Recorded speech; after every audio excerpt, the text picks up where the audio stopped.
होने वाला है।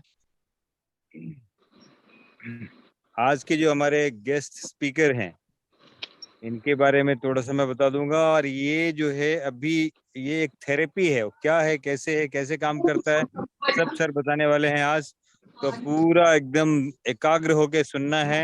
इसके ऊपर बहुत बड़ा सा सेशन होता है, बहुत नए लोग भी होंगे आज, सबके साथ इंटरेक्शन का मौका मिलेगा। तो मेरा परिचय सबको है, जो पुराने नए लोग हैं उनके लिए मेरा परिचय। नाम Sanjeev Thakur, act air force dietitian, founder of Thakur naturopathy foundation, Darbhanga, Bihar. Father of 2 international champions of Taekwondo, husband of a superwoman, fellow of International Society for Noni-Science, lifetime member of International Naturopathy Organization। ये एक छोटा सा परिचय है। आज के जो स्पीकर हैं आनंदमल सेठिया जी, शुरू करें सर? अभी आपका परिचय से शुरू करें। हाँ, कर सकते हैं। हमारे साथ डॉक्टर अशोक बीरबल जी भी जुड़े हुए हैं, उनका भी वेलकम, बहुत बहुत स्वागत आपका डॉक्टर साहब। Welcome welcome. डॉक्टर साहब से भी परिचय सुनना चाहेंगे क्योंकि ये बहुत बड़े ज्ञानी हैं और हम आगे अगले मीटिंग में हम कभी इनवाइट करना चाहेंगे इनको, उनके बारे में काफी सुना है। सर अपना माइक ऑन करिएगा और अपना परिचय भी अपने मुंह से दीजिएगा ताकि और लोगों को भी कल्याण हो सके, वो भी सुने आपके बारे में, समझें। Yes sir. धन्यवाद जी। मैं डॉक्टर अशोक बीरबल जैन। वैसे तो मैं MBBS MD हूँ, मेडिसिन में MD हूँ, और मुझे प्रैक्टिस करते हुए करीब 40 साल हो गए हैं वर्धा में। पर मेरे को जो इंटरेस्ट है, ऑल्टरनेटिव मेडिसिन में बहुत इंटरेस्ट है। मैं होम्योपैथी, आयुर्वेदा, रेकी, हर चीज की स्टडी की है। होम्योपैथी के तो मेरे बहुत सारे मेडिकल कॉलेजेस में होम्योपैथी के ऊपर लेक्चर हुए हैं। और मेरा ध्यान, मेडिटेशन, योगा, इन सब चीज़ों में बहुत इंटरेस्ट है। मैं एक हेल्थ विजडम करके व्हाट्सएप ग्रुप चलाता हूँ, जिसके अंदर जो भी मेंबर है उसको फ्री मेंबरशिप है, और उनकी जो भी मेडिकल प्रॉब्लम्स हैं वो मैं सॉल्व करता हूँ। और पेशेंट एजुकेशन के ऊपर कुछ ना कुछ टॉपिक पोस्ट करता रहता हूँ। पिछले 2-3 महीने से आनंदमल सर के साथ मैं जुड़ा हुआ हूँ, और उनके साथ फिर हम रेगुलर छोटी छोटी हेल्दी बातें इस टॉपिक से सीरीज चलाते हैं, जिसमें जो पेशेंट की या ले पब्लिक के लिए ज़्यादातर काम की बातें होती हैं वो टॉपिक्स हम डिस्कस करते हैं 45 मिनट, और उसके बाद करीब आधा घंटा जो लोगों की शंका समाधान होती है वो हम करते हैं। तो लोगों का एजुकेशन करना और उनकी समस्या को समाधान करना, ये मेरा एक खास इंटरेस्ट है। Okay, thank you so much sir. Thakur साहब देखिए, MBBS डॉक्टर होते हुए भी लोगों को कहते हैं बिना दवाई कैसे ठीक हो सकते हो, उस मार्ग को अपनाओ। एक डॉक्टर होके खुद अगर ये बात कहते हैं तो इससे बड़ी बात हो नहीं सकती। ये सर, ये तो बहुत बड़ा एक सेंटेंस है कि अगर दवाई की डिफिशियंसी से बीमारी नहीं हुई तो दवाई के खाने से ठीक हो जाएगी क्या? सिंपल है। न्यूट्रिशन की डिफिशियंसी हुई, न्यूट्रिशन डाल दीजिए, अपने आप हो जाएगा बीमारी ठीक। सिंपल बात है। बहुत ही करेक्ट सर। हिपोक्रेट ने ही दोनों चीज का ये इजाद किया था, इसका भी और नेचुरोपैथी का भी, दोनों का भी उन्होंने किया, तो उनको भी समझ में आई। तो आज बहुत कुछ मिलने वाला है लोगों को। तो मैं आज के स्पीकर का थोड़ा सा इंट्रोडक्शन देता हूँ। वैसे इतना बड़ा इनका इंट्रोडक्शन है कि मैं बोलते रहूं तो पूरा एक सेशन ऐसे ही गुजर जाएगा। आनंदमल सेठिया जी नाम है इनका, नागपुर में रहते, शेयर ट्रेडिंग में बहुत बड़ा काम करते हैं। इनको बहुत सारा अवार्ड मिल चुका है, जैसे महाराष्ट्र रत्न, और भी बहुत सारा। ये खुद भी एक बार अपने से बता दें, जो कि सीरीज है अपने साथ में, जहां जहां प्रोग्राम होता है वहां पे ये अपना सहयोग जरूर देते हैं। हमारा जो ऑफलाइन प्रोग्राम होता है उसमें योगा का कार्यक्रम ये खूब अच्छे से लेते हैं। और अभी इनका तो सीरीज बना है 365 दिन, इन्होंने क्या सब कर दिया वो सब बताएंगे। लेकिन आज का जो ध्यान है, प्रेक्षा ध्यान, इसको आप लोग अच्छे से ध्यान से सुनेंगे। ये भी एक थेरेपी है और इसको करके भी लोग ठीक हो सकते हैं। ओके, तो मैं जोरदार तालियों से आप स्वागत करेंगे।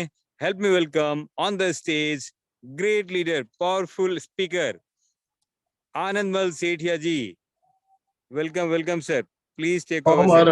ओम अरहम ठाकुर सर, बहुत बहुत धन्यवाद आपका।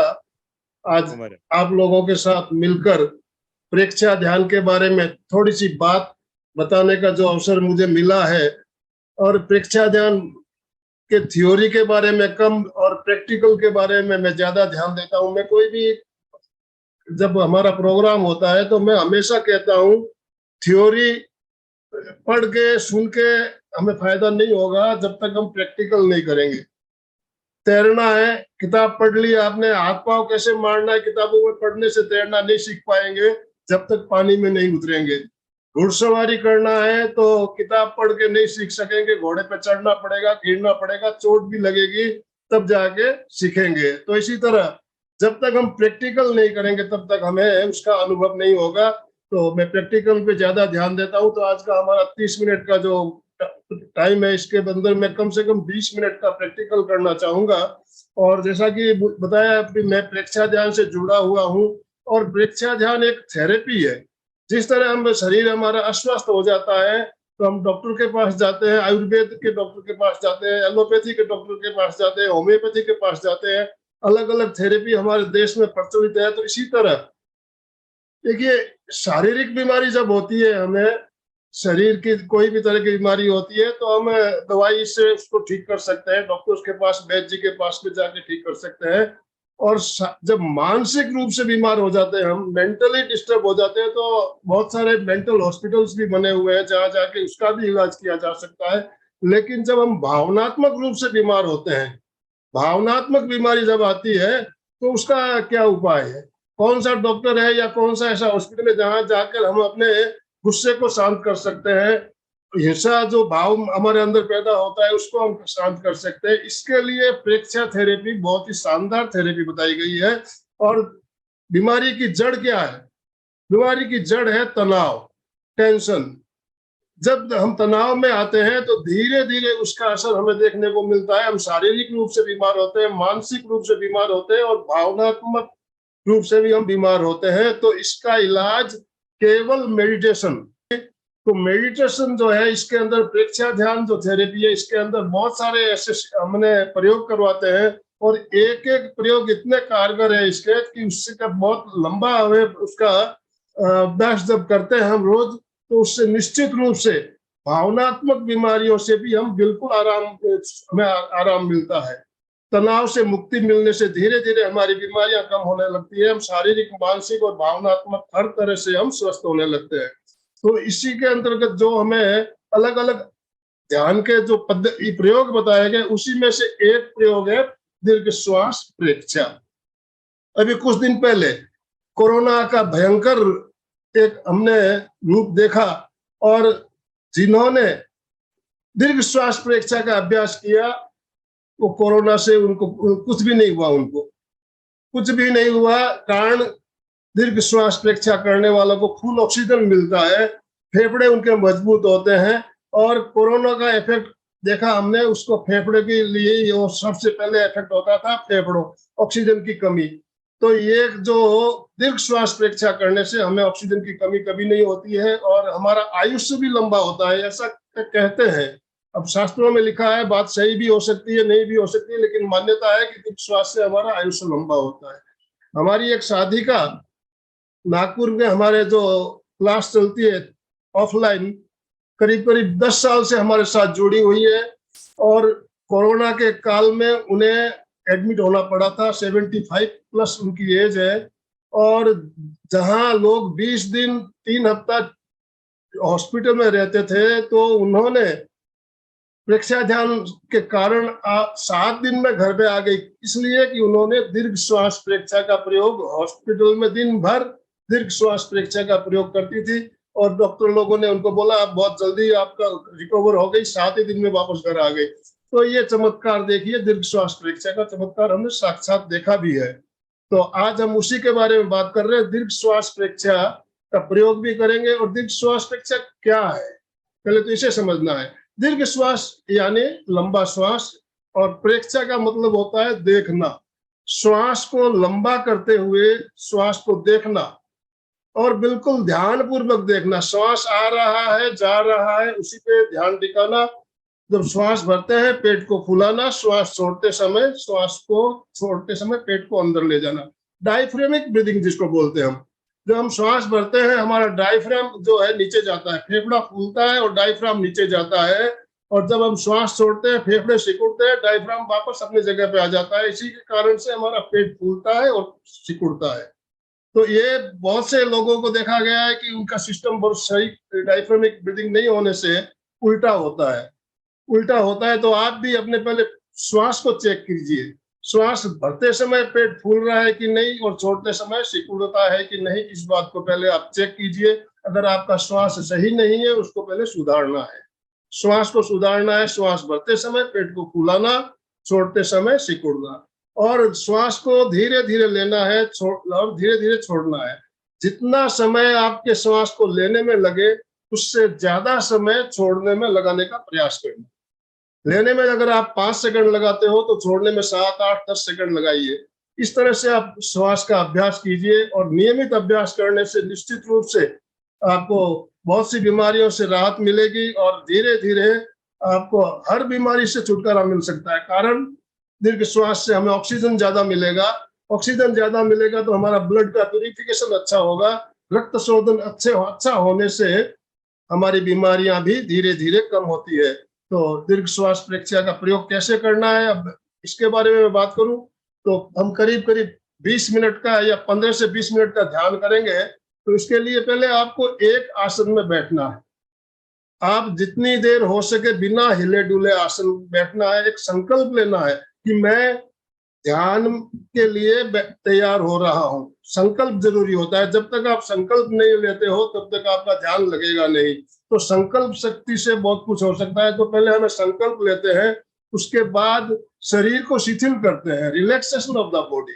शरीर को बिल्कुल रिलैक्स कर देते हैं। एक एक अंग को, पैर के अंगूठे से लेकर सिर की चोटी तक पूरे शरीर को शिथिलता का सुझाव देते हुए हम शरीर को शिथिल करते हैं। शरीर को शिथिल करने के बाद हम श्वास की प्रक्रिया शुरू करते हैं। श्वास भरते, धीरे धीरे भरते हैं और धीरे धीरे छोड़ते हैं, और हमारा पेट फूल रहा है। श्वास भरते समय, छोड़ते समय सिकुड़ रहा है। इसका हमें अनुभव होने लगता है, देखने लगते हैं हम उस चीज को। तो अभी आप सभी प्रैक्टिकल के लिए तैयार? प्रैक्टिकल के लिए तैयार है सभी? यस और नो? आप यस यस यस, बहुत बढ़िया। तो प्रैक्टिकल हमें करना है। बहुत आराम से बैठिए आप। जिस आसन में बिना हिले डुले आप बैठ सकते हो 15 से 20 मिनट।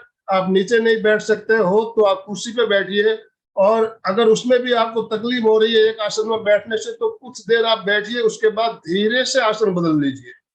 आपका ध्यान इधर उधर न जाए। आप आंखें बंद रखते हुए धीरे से आसन बदल के आप कंटिन्यू कीजिए। जो आपको इंस्ट्रक्शन दिए जा रहे हैं उसे फॉलो कीजिएगा।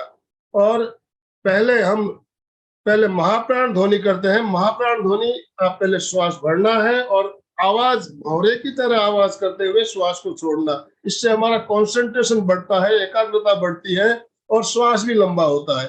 तो हम 3 बार महाप्राण ध्वनि के साथ शुरू करेंगे। उसके बाद संकल्प, मैं चित्त शुद्धि के लिए ध्यान का प्रयोग कर रहा हूँ। संकल्प क्या है? मेरा चित्त शुद्ध हो जाए, मेरी आत्मा निर्मल बने।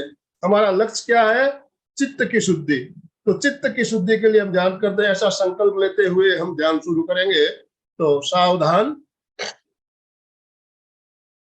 सभी सावधान। जिस आसन में आप सुविधा पूर्वक बिना हिले डुले लंबे समय तक बैठ सकते हैं उस आसन का चयन करें। नीचे नहीं बैठ सकते हैं तो कुर्सी पर बैठे। आसन का चयन करने के बाद मुद्रा का चयन करें।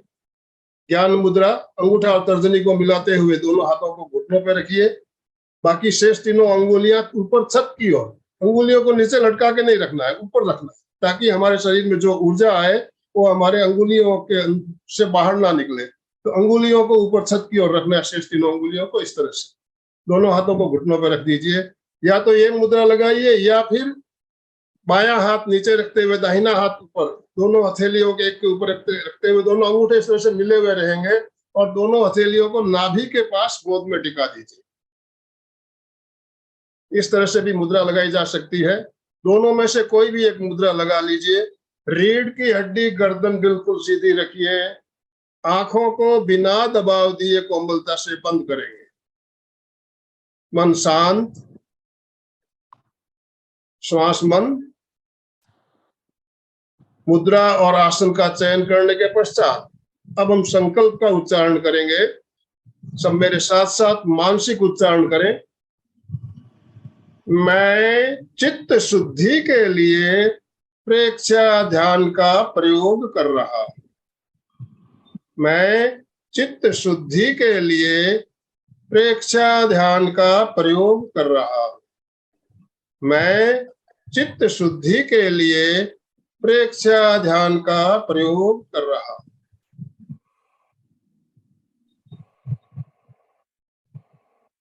अगला चरण कायोत्सर्ग या रिलैक्सेशन ऑफ द बॉडी।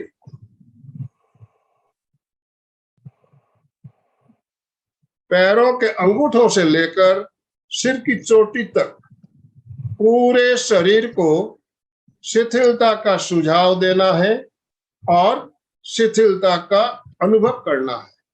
पहले सुझाव, पैरों के अंगूठों से लेकर सिर तक शरीर के प्रत्येक अवयव, शरीर के एक एक अंग, पूरा शरीर शिथिल हो जाए।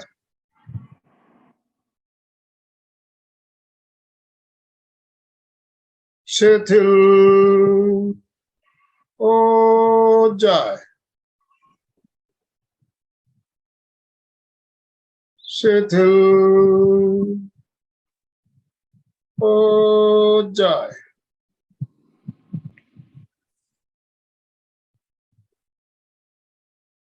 अनुभव कीजिए, पूरा शरीर शिथिल हो रहा है। शरीर की सारी मांसपेशियां, सारे स्नायु शिथिल हो रहे हैं। पूरा शरीर शिथिल हो रहा है, हो रहा है, हो रहा है।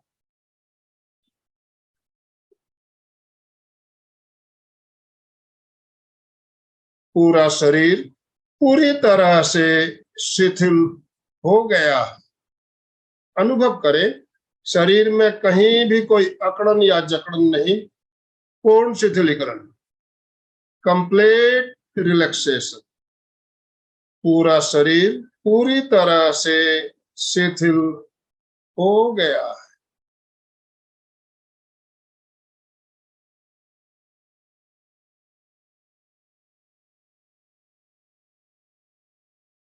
कायोत्सर्ग की यही मुद्रा पूरे ध्यान काल तक बनाए रखें। पूरी स्थिरता, पूरी जागरूकता।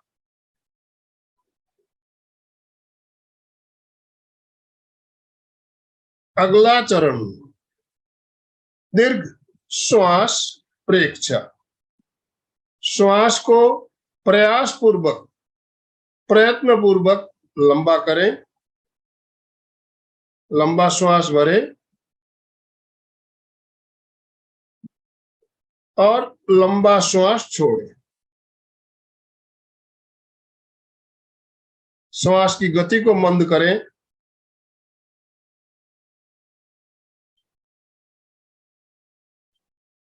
लयबद्ध श्वास। जितना समय पहले श्वास को लेने और छोड़ने में लगा, उतना ही समय प्रत्येक श्वास को लेने और छोड़ने में लगा।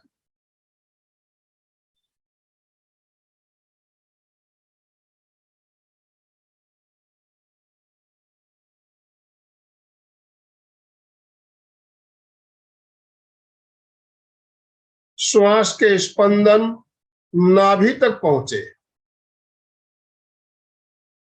श्वास भरते समय पेट की मांसपेशियां फूलती है और श्वास छोड़ते समय पेट की मांसपेशियां सिकुड़ती है।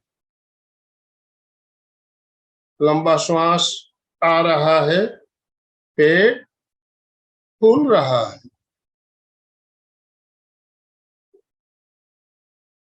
श्वास जा रहा है, पेट सिकुड़ रहा है।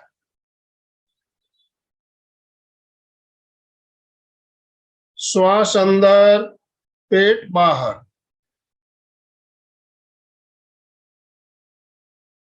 श्वास बाहर, पेट अंदर।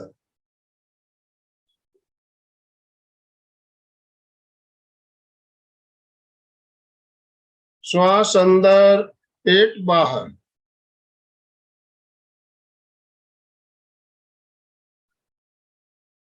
श्वास बाहर, पेट अंदर।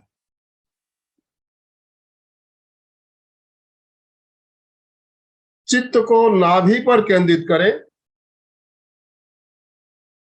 चित्त को नाभि पर केंद्रित करते हुए केवल पेट के फूलने और सिकुड़ने की प्रक्रिया को अनुभव करते रहे, देखते रहे। केवल पेट को देखते रहना है। पेट फूल रहा है,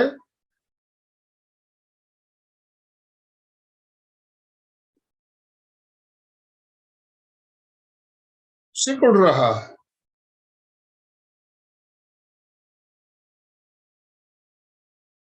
पेट फूल रहा है,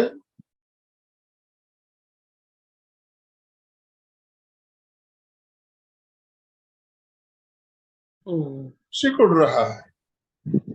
केवल पेट के फूलने और सिकुड़ने के प्रक्रिया को अनुभव करते रहना है, देखते रहना।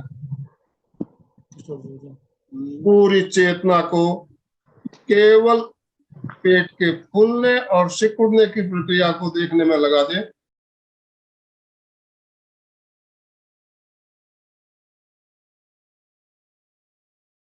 केवल पेट के फूलने और सिकुड़ने की प्रक्रिया को अनुभव करते रहे, देखते रहे।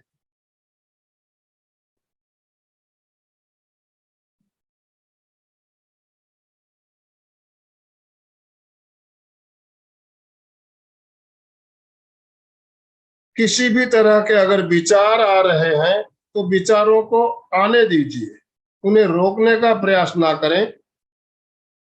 विचारों को आने दें, केवल दृष्टा भाव से उन्हें देखें। श्वास संयम का अभ्यास किया जा सकता है।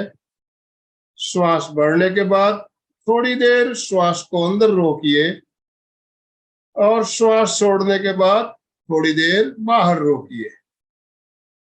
श्वास संयम के अभ्यास से विचारों का सिलसिला कम होने लगेगा और धीरे धीरे अभ्यास करेंगे तो सिलसिला बिल्कुल रुक भी सकता है। श्वास संयम के द्वारा विचारों का सिलसिला कम होता है।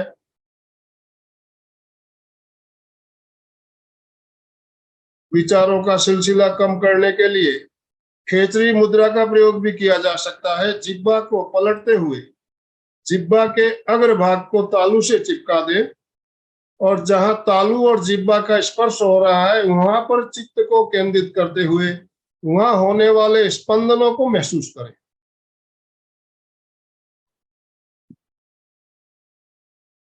या फिर जिह्वा को, दांतों को बंद रखते हुए जिह्वा को हल्का सा ऊपर उठाते हुए अधर में रखें।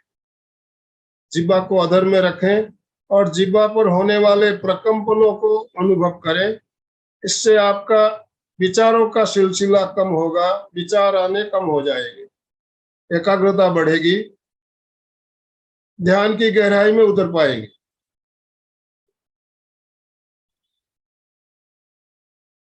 श्वास की प्रक्रिया जो चल रही है चलती रहे।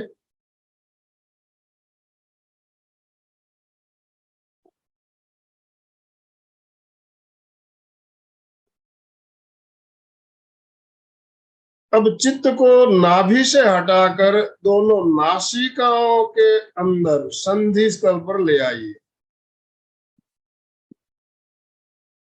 चित्त को नथनों के अंदर संधि स्थल पर एक सजग प्रहरी की भांति, चौकीदार की भांति बैठा देवें और केवल आते जाते श्वास को देखते रहे। केवल श्वास को देखते रहना है, कोई भी श्वास बिना जानकारी के न अंदर आए न बाहर जाए।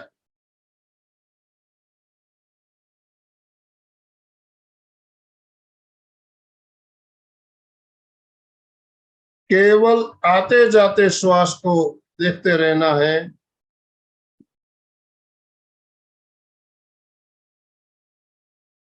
प्रत्येक श्वास को जानते हुए ले और जानते हुए छोड़े।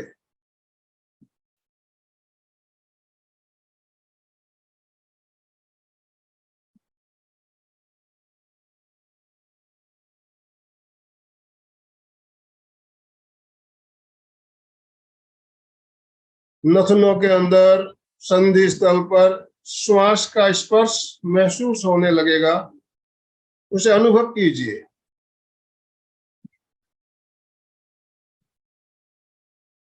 संधि स्थल पर श्वास का स्पर्श महसूस हो रहा है।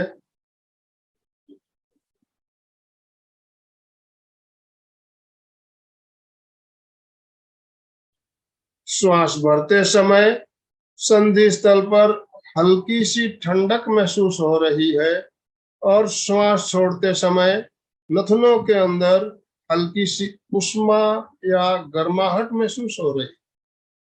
इस ठंडक और उष्मा को अनुभव करते रहें, देखते रहें।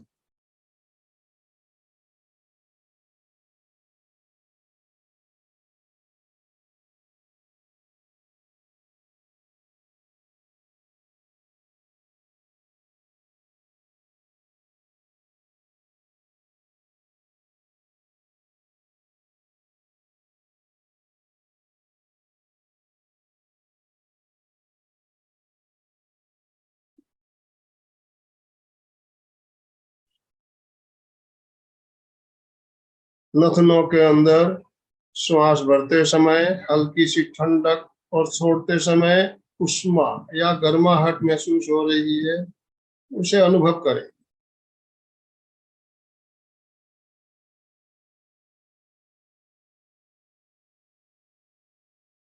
अगला चरण ज्योति केंद्र प्रेक्षा।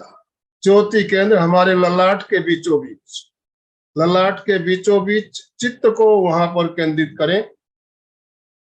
ललाट के बीचों बीच चित्त को केंद्रित करते हुए सफेद रंग का ध्यान, ज्योति केंद्र पर सफेद रंग का ध्यान अनुभव कीजिए। ललाट के बीचों बीच सफेद रंग की बिंदी लगी हुई है। आईने के सामने बैठे हैं, आईने में उस सफेद बिंदी को देखने का प्रयास करें।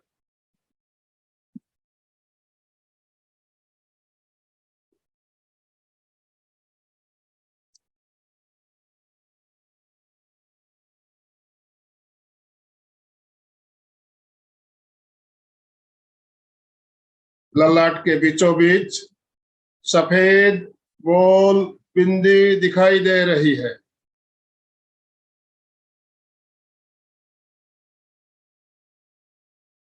बिंदी की चमक बढ़ रही है, चमकीला सफेद रंग उभर रहा है। अनुभव कीजिए, ललाट के बीचों बीच चमकता हुआ श्वेत रंग उभर रहा है। पूर्णिमा के चांद के समान या मरकरी के बल्ब के समान चमकता हुआ रंग उभर रहा है।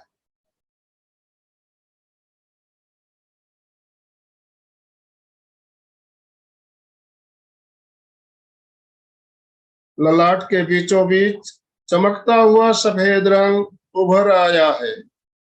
श्वेत रश्मियां चारों ओर फैल रही है। अनुभव करें, श्वेत रश्मियां चारों ओर फैल रही है। पूरे आभा मंडल में श्वेत रश्मियां फैल रही है। पूरे ललाट पर फैल रही है। ललाट श्वेत रश्मियों से भर रहा है, बाहर से भी अंदर से भी, और शरीर के चारों ओर श्वेत रंग के परमाणु फैलते जा रहे। चारों ओर श्वेत रंग, सफेद रंग, ओनली व्हाइट। सफेद रंग स्वच्छ होता है, निर्मल होता है, पवित्र होता है। सफेद रंग की भांति पूरा शरीर स्वच्छ हो रहा है, निर्मल हो रहा है, पवित्र हो रहा है। अनुभव कीजिए, पूरा शरीर स्वच्छ, निर्मल और पवित्र हो रहा है।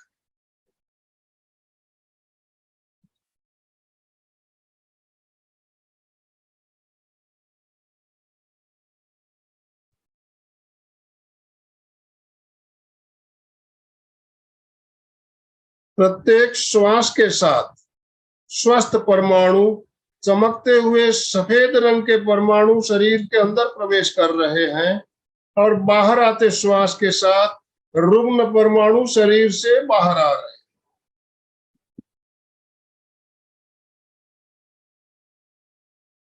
प्रत्येक श्वास के साथ स्वस्थ परमाणु शरीर के अंदर प्रवेश कर रहे हैं और श्वास छोड़ते समय रुग्ण परमाणु शरीर से बाहर निकल रहे हैं। गंदे और मैले परमाणु शरीर से बाहर निकल रहे हैं।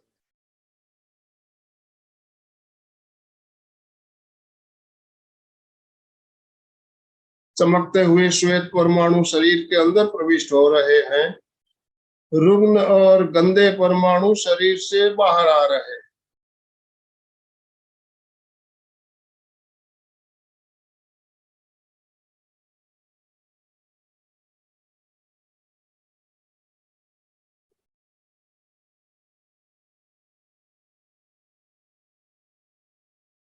शरीर के चारों ओर सफेद रंग के परमाणु फैले हुए हैं। सफेद रंग शांति का प्रतीक। पूरे शरीर में, शरीर के कण कण में परम शांति, परम आनंद का अनुभव करें। श्वेत रंग शांति का प्रतीक, परम शांति, परम आनंद की अनुभूति, परम आनंद का अनुभव, गहरे आनंद का अनुभव।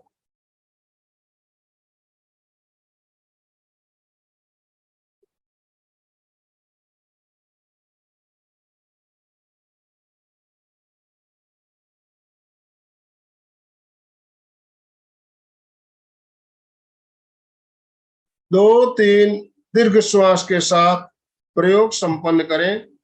लंबा श्वास भरें और लंबा श्वास छोड़ें।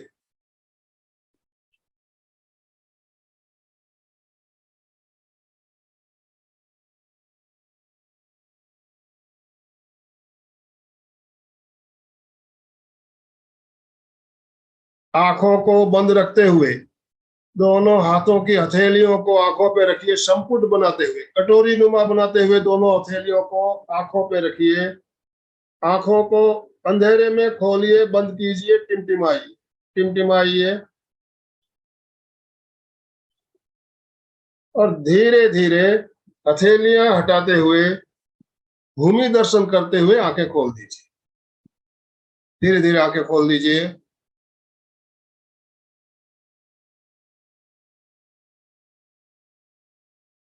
Relax, relax.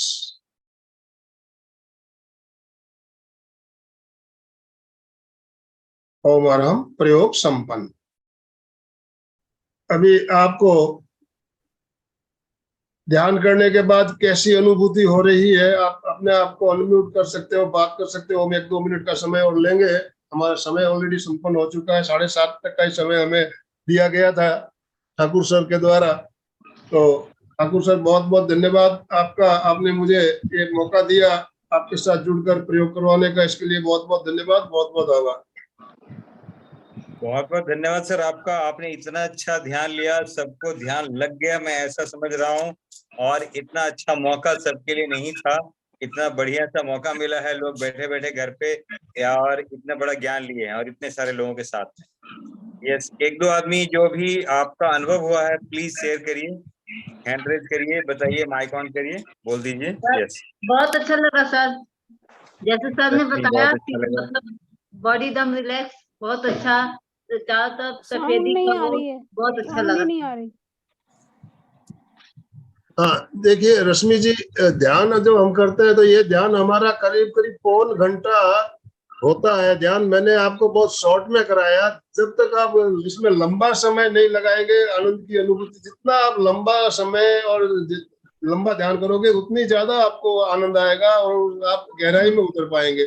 तो आप धीरे धीरे अभ्यास को बढ़ाना है। आज हमने 15 मिनट का ध्यान किया, तो आप इसी तरह 15 से 20, 20 से 25, 30, आधे घंटे, पौन घंटे तक अगर आप ध्यान करते हो और एक ही खाली श्वास को देखना सीख जाइए।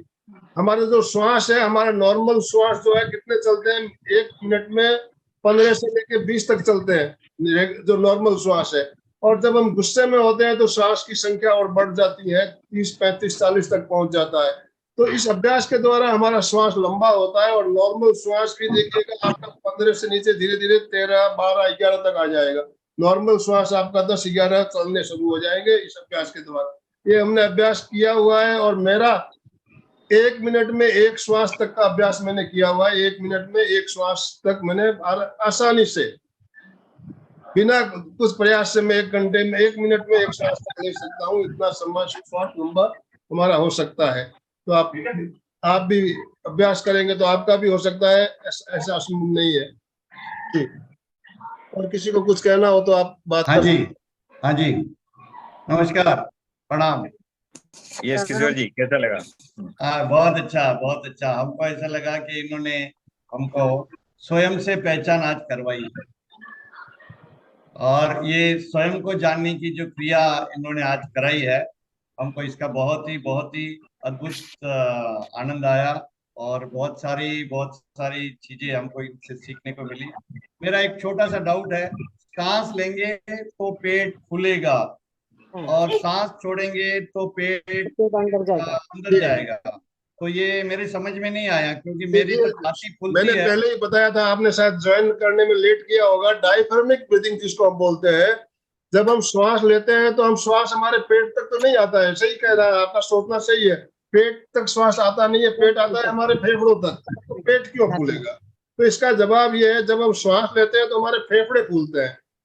फेफड़ों में जब श्वास भरता है, फेफड़े फूलते हैं, तो हमारे फेफड़ों और पेट के बीच में जो तनुपट है, डायफ्राम है, वो नीचे जाता है। डायफ्राम नीचे जाने से पेट फूलेगा। जब हम श्वास छोड़ेंगे, फेफड़े सिकुड़ जाएंगे, तो डायफ्राम वापस अपने जगह पे आएगा, पेट अंदर जाएगा। हाँ जी, डायफ्रामिक ब्रीदिंग बोलते हैं इसको। और विज्ञान भी इस बात को मानती है कि हमारा तनुपट ऊपर नीचे होना चाहिए, डायफ्राम ऊपर नीचे होना चाहिए श्वास भरते समय, छोड़ते समय। ये सही टेक्निक है श्वास लेने की। मैं समझ गया, मैं समझ अच्छे गया। से बता पाएंगे डॉक्टर अशोक जी, आप इस बारे में थोड़ा ज्यादा बता पाएंगे, आप डॉक्टर हो। डायफ्रामिक ब्रीदिंग क्या होता है? हाँ जी, ये जो आपने बताया ये बिल्कुल सही बात है। और ये प्रयोग शुरू में करते समय मैं आपको एक बहुत आसान तरीका बताता हूँ कि आधा किलो का या 1 किलो के थैली के अंदर रेती भर ले, उसको सिल दें और उसको अपने पेट के ऊपर रख लें, तो आपको ये प्रयोग करना एकदम आसान हो जाएगा। जब तक हम वजन नहीं रखेंगे आधा 1 किलो का, जिन लोगों को ये आदत नहीं। और आपको मैं एक बात बताता हूँ कि जो स्वाभाविक वो है सांस लेने की प्रक्रिया, वो एब्डोमिनल ब्रीदिंग है। लेट जाएं, एक हाथ पेट पर रखें और एक हाथ छाती पे रखें, तो आपका जो पेट वाला हाथ है वो ऊपर नीचे ज्यादा होना चाहिए, क्योंकि जो फेफड़े हैं वो साइड में फूलते हैं और जो पेट है वो ऊपर नीचे होता है। और जो लोग एब्डोमिनल ब्रीदिंग करते हैं वो ज्यादा रिलैक्स रहते हैं। जैसे ही हम स्ट्रेस में जाते हैं तो हमारी चेस्ट ब्रीदिंग होती है। तो इसलिए सबने एब्डोमिनल ब्रीदिंग की प्रैक्टिस करनी चाहिए।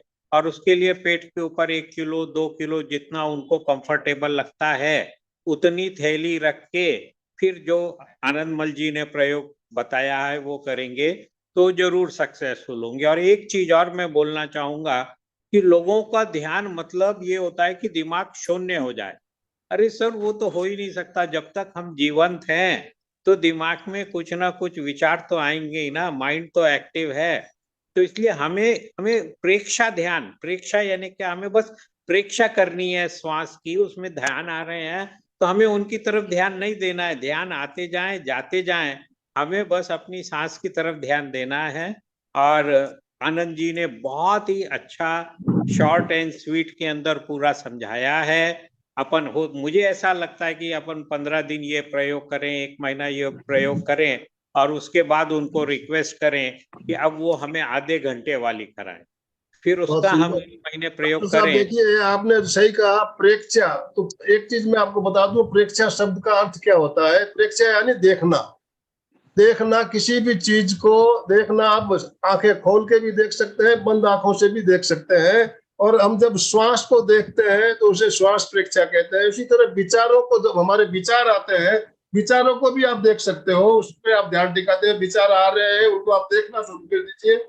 उनको वेलकम मत कीजिए। जो बिन बुलाए मेहमान आते हैं, उनको आप अगर उनका स्वागत नहीं करेंगे तो कुछ दिन आएंगे, बाद में आना बंद हो जाते हैं। तो इसी तरह जो विचार है, ये भी हमारे बिन बुलाए मेहमान है। इनको आप अवॉइड करना शुरू करें, इनके प्रति ध्यान मत, उनको केवल दृष्टा भाव से देखें, उसके कोई रिएक्शन ना करे, तो विचारों का सिलसिला भी कम होने लगता है धीरे धीरे। ये और जो मैंने छोटे छोटे प्रयोग बताए, ये विचारों का सिलसिला। एकाग्रता, हम जब किसी चीज, हमारे चित्त को जीभ के अग्रभाग में या और कहीं टिका देते हैं, तो उससे हमारे विचार आने कम होते हैं। विचार आने तो कम बंद नहीं होंगे, आएंगे, लेकिन धीरे धीरे धीरे धीरे उनकी संख्या कम होने जाती होते। देखिए, जिनको भी ये प्रैक्टिकल करना है, सब लोग अभी पेट पे हाथ रखिए प्लीज। सब पेट पे हाथ रखिए, लंबी गहरी सांस लीजिए, पेट को फुलाइए, फिर छोड़िए, फिर से सांस लीजिए, फिर से छोड़िए। आपको मालूम चल रहा है कि पेट अप डाउन हो रहा है। किसी भी सोते हुए व्यक्ति को देखेंगे, बच्चे को देखेंगे, पेट अप डाउन होते रहता है। ये एब्डोमिनल ब्रीथिंग ही है। Okay, so nice, so nice, thank you so much sir. ओमरहम अनुप जैन जी, आप मिलें, बात करें, और आप लोग जो भी विषय के एक्सपर्ट हैं प्लीज हमें बताएं, ताकि आपको भी हम यहाँ पे बुलाएंगे। ओके, डॉक्टर अशोक को भी बुलाने वाले, बहुत लोग मिलेंगे यहाँ पे, बहुत ज्ञान मिलेगा। और ये इस प्लेटफॉर्म पे सुबह 6:15 से 7:30 तक डेली होता ही है। ये 365 दिन हो गए, इन्होंने एक बड़ा कीर्तिमान स्थापित किया था, इनको गिनीज बुक में नाम है। Right, thank you so much, God bless. मिलते हैं कल छोटे से ब्रेक के बाद। Good night sir. Bye, take care, thank you Piyush. Okay.